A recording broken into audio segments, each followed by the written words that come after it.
আসসালামু আলাইকুম। Online tutor চ্যানেলের তরফ থেকে সবাইকে স্বাগতম জানাচ্ছি। প্রিয় শিক্ষার্থীবৃন্দু, আজকে আমরা যে অঙ্কটি করব সেটি হচ্ছে যশোর বোর্ড 2024 সালে যে অঙ্কটি এসেছে সেই অঙ্কটি।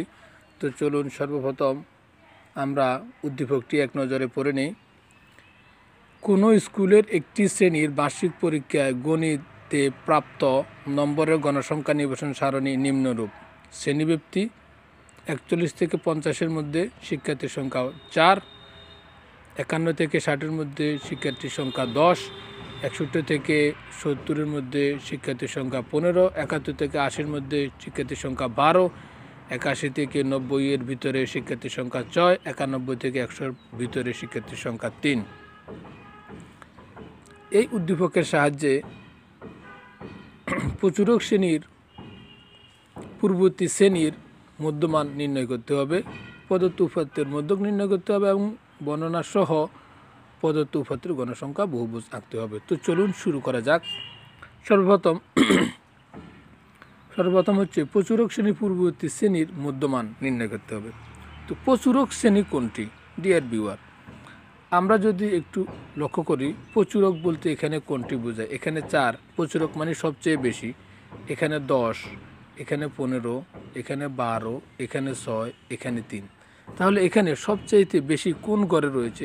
লক্ষ্য করুন, এই যে 15-র গড়, এটা হচ্ছে প্রচুরক আইডেন্টিফাই করার সূত্র। তো এখানে 15-র যে গড়টা সেটাকে বলা হয় প্রচুরক শ্রেণী, অর্থাৎ এইটা হচ্ছে প্রচুরক শ্রেণী।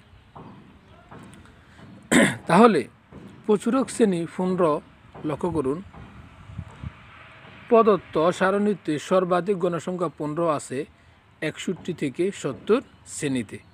61 থেকে 70 এই শ্রেণীতে কি আছে? সর্বাধিক গণসংখ্যা রয়েছে। তো সুতরাং এটাই প্রচুরক শ্রেণী। সুতরাং প্রচুরক শ্রেণীর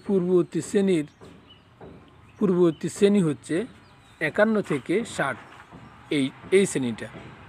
তো সুতরাং প্রচুরক শ্রেণীর পূর্ববর্তী শ্রেণীর মধ্যমান, আমরা জানি মধ্যমানের একটি সূত্র আছে। মধ্যমানের সূত্রটি হচ্ছে ঊর্ধ্বমান প্লাস নিম্নমান ভাগ 2। ঊর্ধ্বমান কত? আমাদের এখানে ঊর্ধ্বমান রয়েছে 60, কারণ এটা পূর্ববর্তী শ্রেণী, এবং নিম্নমান হচ্ছে 51।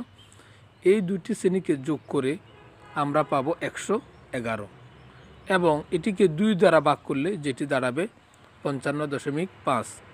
সুতরাং আমাদের প্রচুরক শ্রেণীর পূর্ববর্তী শ্রেণী হচ্ছে 15